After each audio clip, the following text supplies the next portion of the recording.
Hello, I'm Dimiter, and welcome to another session of architectural concept design with Blender. In this session we'll get to modeling the concept. And the concept basically is slatted pieces that create a little hut, a little shelter that allows for people to come and meditate and have a quiet space during lunchtime. You can sit on it and it will be located around this area, looking into the garden. And it will also respect the curve of the edge of the garden as well. So let's start by modeling in this layer. So a new layer, and we should select this first layer here so we can see our driving curve. If we go to top view, turn on wireframe by toggling Z. Place the cursor exactly at the center. So object, snap, cursor to selected. Whoops, object, snap, cursor to center. And now we add our plane object, which will be one of the sections of the slats. So Shift A, mesh, plane. The default size is 2x2. We'll change that size to 3 by 3. In fact, 3.5 by 3. Okay. And let's go to edit mode. So tab or this menu here for edit mode. And we'll add a couple of edge loops. Again, you can add edge loops in this menu here. Loop, cut and slide. And we select which axis we want to work with. And with the slider, with the scroller rather, we can change the number of loop cuts. So we have 2. Okay, I'll press escape to keep them exactly where they are. And we'll scale them slightly out. And if you can't see this in the manipulator, just select the translate and shift select scale. Okay, so that's good. Control R to do the loop, cut and slide. That's the shortcut for it. This time we'll do it on this axis. We'll put it around there. So let's select an edge, this edge, X, and we'll delete the edge. So now you see we have only these sides here.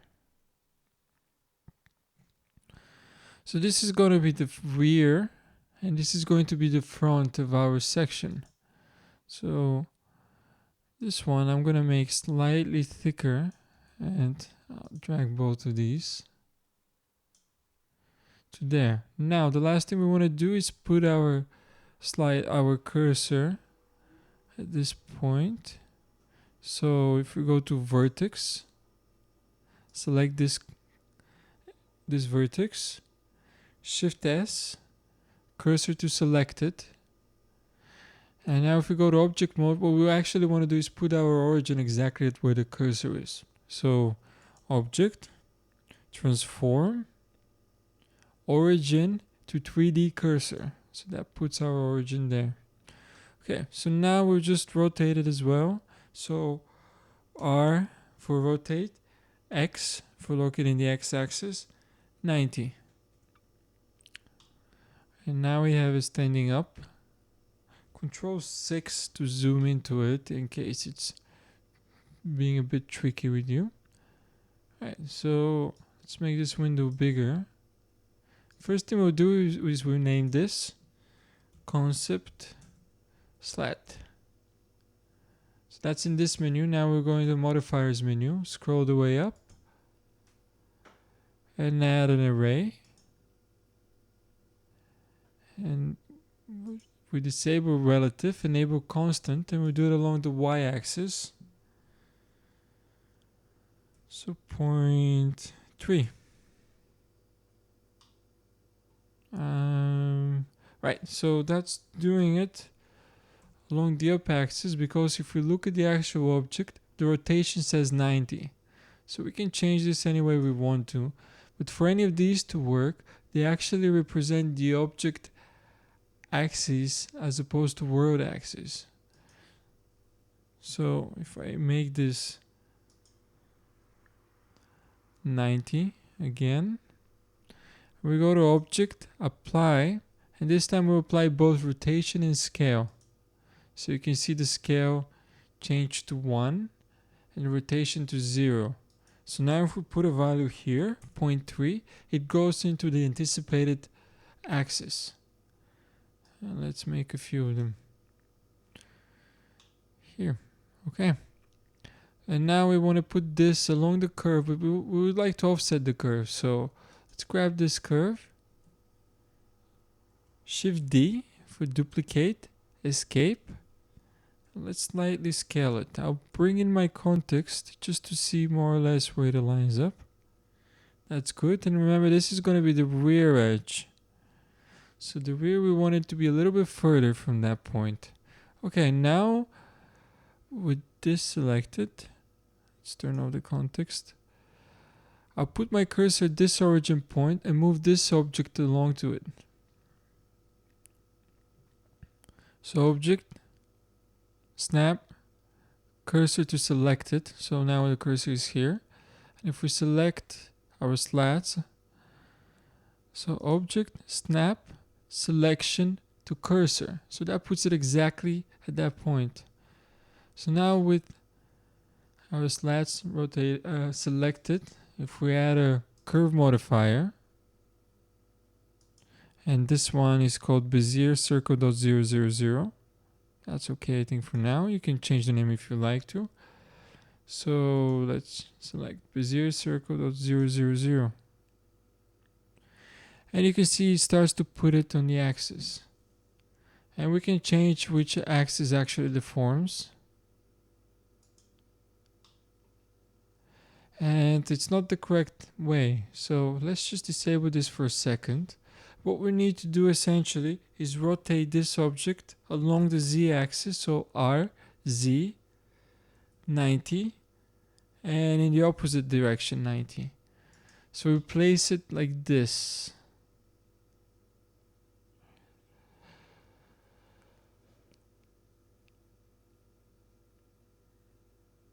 So once again we'll go and apply rotation, object, apply rotation.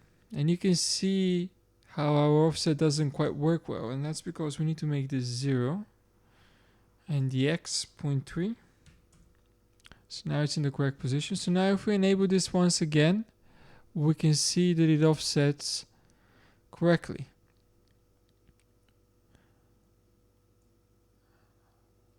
And I actually believe, let's just scale one of these slightly more.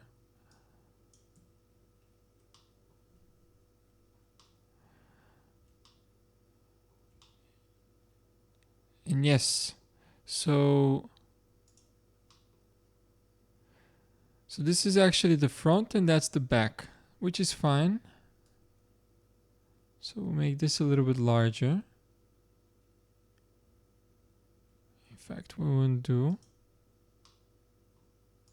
Select these two edges, just slightly move them out. Okay. Yeah, select this object. Turn on the view so we see where it is. And if we turn on the context again and go into top view, so we want that object to be around there, and if this is the middle axis we can slightly scale it down. So if you go to scale down, and you can see how the object moves around. And now if we just move it, right, so the move is quite funny when we rotate the object in object mode. So, but if we go into edit mode, make sure everything is selected, A to deselect anything and A to select again. Rotate, again make sure you're in top view to lock, and you can see how it rotates exactly like we wanted it to. So let's put our object right around there. Right, so now if we go Control C to zoom extents, we can see it.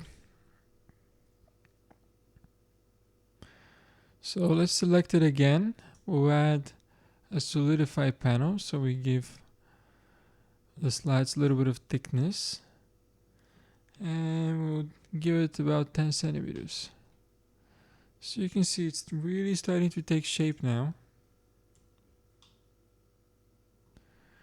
And it's still very parametric, so we can add the number of seams.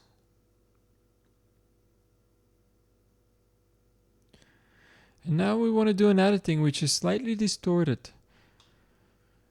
Let's make this roof a little bit lower and this roof here a little bit higher, and part of the slats going into almost into the garden, so they in a way try to embrace it.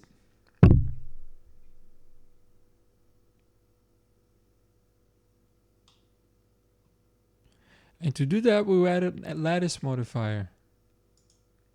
So if we just minimize these and disable the curve modifier for a second, go into top view, wireframe mode, T to turn off the tool shelf, N to turn off the property shelf, and let's click somewhere about in the middle, Shift A to add a new object, lattice.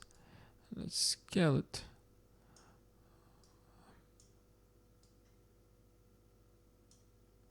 So we want to make the lattice a little bit larger than our slats, than our configuration. So let me go to front view. Again, the shortcuts if you're using the UH Studio hotkeys. Control 1 is top view, Control 2 is front view, Control 3 is left view, Shift Control does the opposite for 1, 2, and 3, and your Control 4 is camera view. And I use those quite a bit. Okay, so now it's fitting in here. So now if we go back into our concept slat and add a modifier, lattice, we're going to move this. Well, first let's select our object, which now it's selected, the lattice. So if we select the lattice, go into edit mode, put one of these points up, you can see how it starts to change it. Right, so how do we make all of this work together now? Now the lattice needs to come before the curve modifier. So we move it up, and now we enable our curve.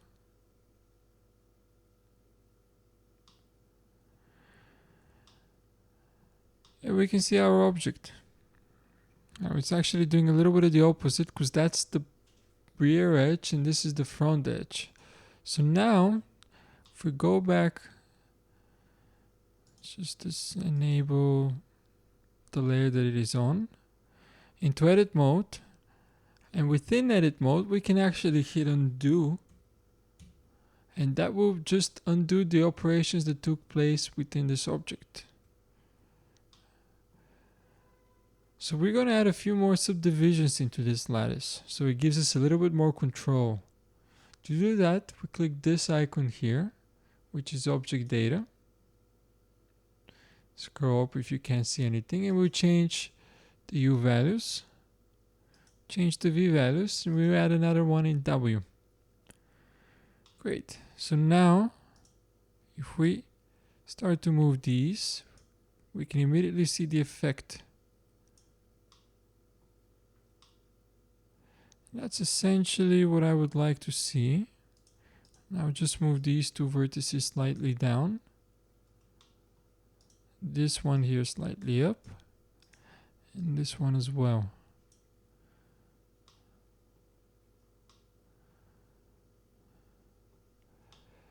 And the other aspect I would like to do is move these vertices slightly in,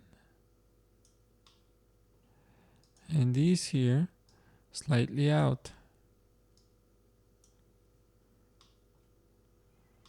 Now the one thing is that perhaps we want to make this a little bit smoother at first. So to do that, we can actually just reduce the number of subdivisions.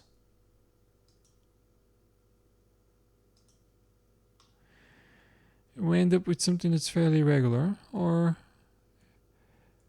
if we undo, we end up with the first box. So let's do a little bit less this time. So we have something like this. So again, this is the front edge. So I'll move this slightly out, slightly up. And I'll move this slightly down, slightly in.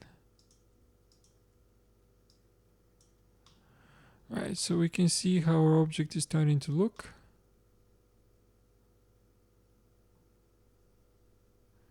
Move this out a little bit more. And maybe this point out.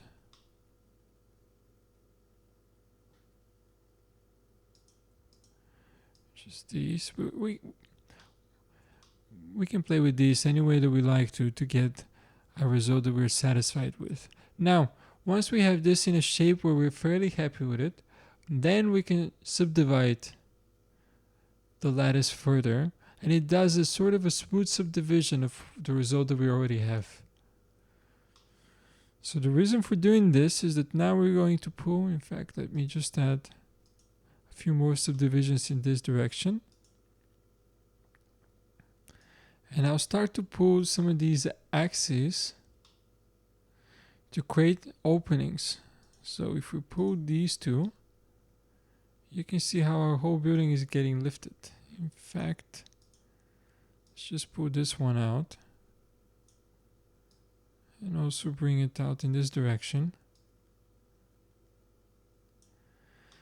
And we're lifting up the building, changing the slat sides to allow for an entrance on one side.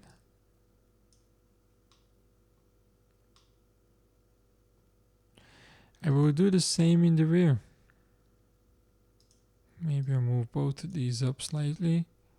No, I'll just move this bottom one, move it up. And if we go and see the result, we can see exactly what we're doing. I'm going to do one more in, so we keep that edge solid on the ground. So I can also move, instead of dragging the manipulator, with G for grab and Z to lock in the Z direction.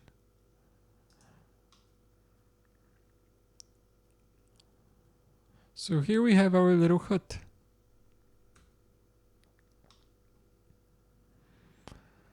Now let's recycle this geometry and add connection pieces along the edges. Something to hold the whole elements together, because right now this wouldn't be able to hold on its own. So to do that, Shift D for duplicating this object, Escape to leave it exactly duplicated in the same place. Let's just turn off all of these modifiers for a second. So we end up just with our base shape. And now go into isolate mode. So Shift/ if you're using the UH Studio hotkeys, or View Global Local. Okay, so we want to keep this, and a few more faces down here. So Control R for loop cut. Control R for loop cut. Control Tab face. Let's select these faces now. X for deleting faces, and we'll scale them all in slightly. So when we select them all and we try to scale with S, we can see that they all scale along this median point. Now if we change the pivot point from median to individual origins, we try to scale, and you can see how each item scales along its own center point. So that works for any items that are connected. Okay, so scale to 0.88. Right? So those are going to be our support pieces. So the array is going to be just a little bit different. Or rather, the array stays the same, but we want to solidify them a little bit earlier on. So we'll move this solidify before the array. And we'll say that the thickness has to be exactly this thickness here, which is 0.3. 0.3. And let's enable it. And we can see the result. So now if we enable the array modifier, we can see that we have these as solids. And if we disable the solidify, yep, that one, we can see what we have. So essentially this is our array, which is still at 0.3, and we give it a thickness that's exactly that distance to make it appear solid. So now if we enable the lattice, it represents, it deforms in the same way as the other shape did, and it's linked to the exact same lattice. So if we change that lattice, it's going to change this shape. And if we exit out of selection mode, and that shape. And now if we put it onto the curve, and we can see we've snapped this exactly to where we want it to.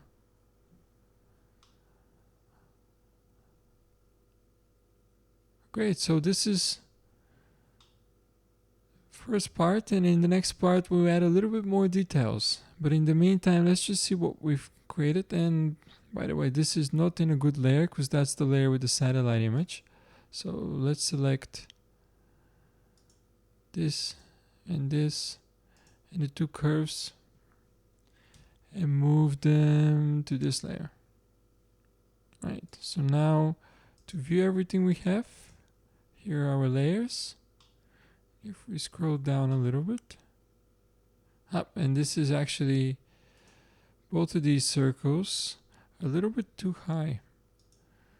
So if we open the properties shelf with the one of the circles selected, we change this to 0. Let's do the same with this circle.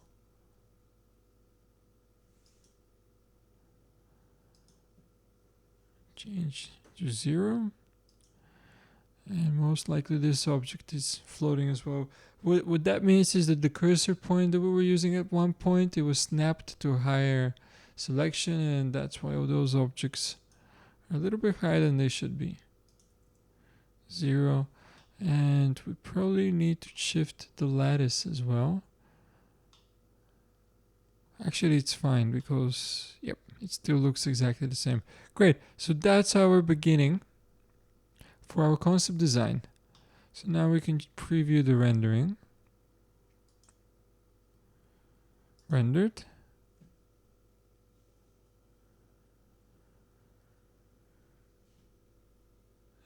And we can see that really quickly we've created a context and a concept.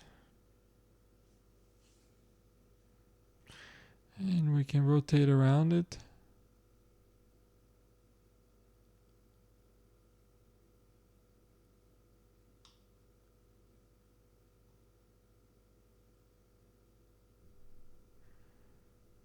Great, thank you very much for watching, and see you next time.